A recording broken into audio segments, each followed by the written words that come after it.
नमस्कार दोस्तों, आज आपके लिए जो टॉपिक लेकर आई हूँ उसमें हम प्रमुख पदाधिकारियों के पद ग्रहण करने की न्यूनतम आयु यानी कि किसी भी पद को ग्रहण करने में हमारी जो मिनिमम एज कितनी होनी चाहिए हम उसके देखेंगे।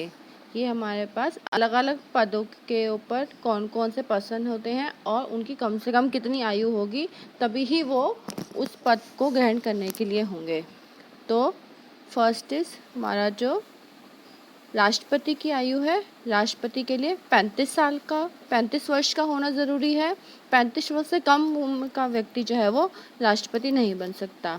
उस उपराष्ट्रपति बनने के लिए भी 35 वर्ष की ही आयु होनी ज़रूरी है।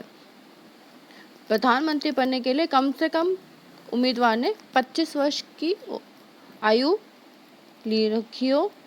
लोकसभा अध्यक्ष बनने के लिए उम्मीदवार कम से कम 25 वर्ष का होना चाहिए।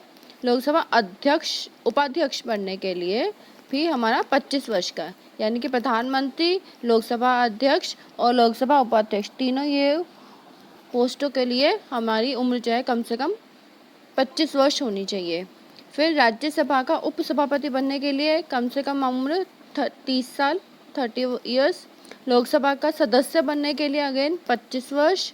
राज्यसभा का सदस्य बनने के लिए कम से कम 30 वर्ष और राज्यपाल बनने के लिए कम से कम 35 वर्ष।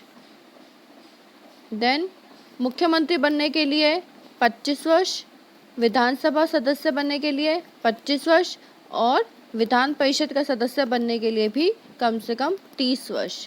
तो ये सब थी हमारी कि कौन कौन सा सदस्य बनने के लिए कितने कितने वर्ष की आपकी उम्र को उसका होना ज़रूरी है। अगर इससे ज़्यादा उम्र का होगा तो ही वो बन पाएगा। इससे इन उम्र से कम उम्र का व्यक्ति जो है इन पदों को ग्रहण नहीं कर सकता और इनकी अधिकतम एज नहीं है। किसी किसी की पोस्ट के लिए हमारी जो अधिकतम एज की लिमिट होती है, लेकिन वैसे और किसी भी पोस्ट के लिए अधिकतम उम्र की कोई सीमा नहीं है।